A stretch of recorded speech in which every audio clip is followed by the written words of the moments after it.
Welcome back, Nerd Squad. My name is Roya Destroya, and this is Top 10 Nerd. The Marvel Cinematic Universe is a universe that is shared between a series of movies and TV shows that Marvel Studios has put out. Now, just because a superhero is a Marvel creation doesn't mean that they can just throw them into the cinematic universe. Sometimes another company owns the movie rights, and sometimes a movie just would not be appropriate. So let's take a look at the top 10 heroes Marvel cannot bring to the MCU.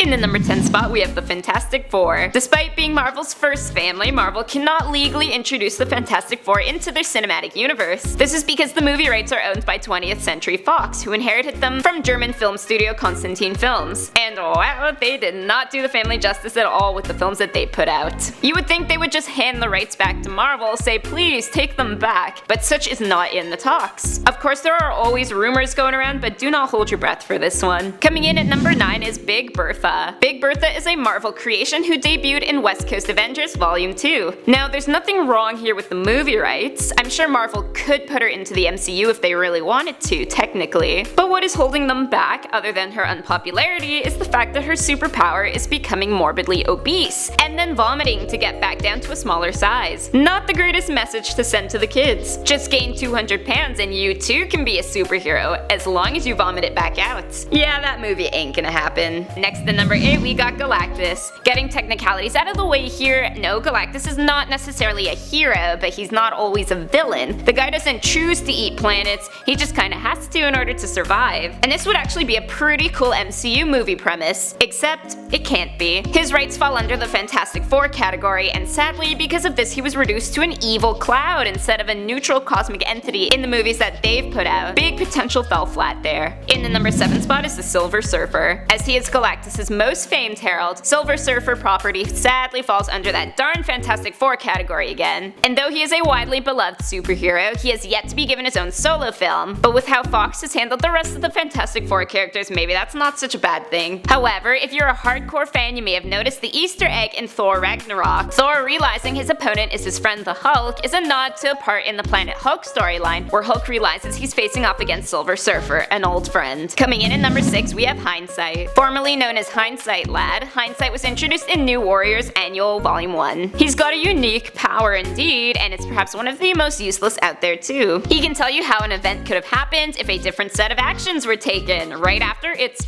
already happened. If I wanted a movie about that, I would probably just get my mother to star. Needless to say, this a good movie would not make. Next up at number 5 is the Hulk. Yes, it is true that the Hulk has appeared in the Avengers films, which are part of the MCU, but since 2008's The Incredible Hulk, Hulk has not been given a solo film because he no longer can have one in the MCU. This is because Universal Studios still owns the distribution rights, so they have final say on how the film gets out there. And according to Hulk actor Mark Ruffalo, Universal doesn't always play very nicely with Marvel, and they apparently don't want to make money. Up next at number 4 is Whizzer. This one here is pretty self-explanatory. Who wants to make a movie called Whizzer? Already sounds like a disaster. The name is not the only reason I can guarantee you that you will never see this guy in the MCU. Introduced in the first USA comics, the Wizard gains his powers after a mongoose blood transfusion and dons a gaudy yellow outfit to become a really fast superhero. A bit ridiculous for quality cinematics. Now, to be fair, he has had a couple small appearances on TV shows, none of which were done by Marvel Studios, because they knew better. In the number 3 spot, we have Leatherboy. So Leatherboy is an interesting one. He joined the Great Lakes Avengers after responding to an ad put out by Mr. Immortal seeking men and women of action. Obviously misinterpreting the kind of action that Mr. Immortal had in mind, Leatherboy applied. I mean, this could be a pretty great comedy, but Marvel Studios says no R-rated films, and this one kinda would have to be. Oh, also, he got sat on by Big Bertha, causing his death. The critics would be all over that one. Coming in at number 2 is the X-Men. Similar to the Fantastic Four, 20th Century Fox owns the movie rights for the X-Men. That's right, no matter how good Logan was, it's not part of the MCU. However, the deal here is a little more convoluted than the Fantastic Four's case. Apparently, Marvel still has to sign off on any TV deals, and Fox technically owns the word mutant. Because of this, when Scarlet Witch and Quicksilver were in the Avengers, their mutant origins were switched out. Legalities are not fun. And finally, in the number 1 spot, we've got Deadpool. Unlike some of the other movies done by 20th Century Fox, Deadpool was actually a huge success. And sadly for Marvel, this means they won't be getting the movie rights back for quite some time. The movie and associated merch raked in too much cash, and plus they would lose Ryan Reynolds. That's a major loss. Another reason Marvel would not maybe want the rights back is because they have made it clear they do not want to produce any R-rated films. A little hard when it comes to the merc with a mouth. So those were the top 10 characters Marvel cannot bring to the MCU. Let me know in the comment section down below what superhero movie would you really love Marvel to do. My name is Rory Destroya, thanks for watching, and don't forget to subscribe so you never miss another nerdy list.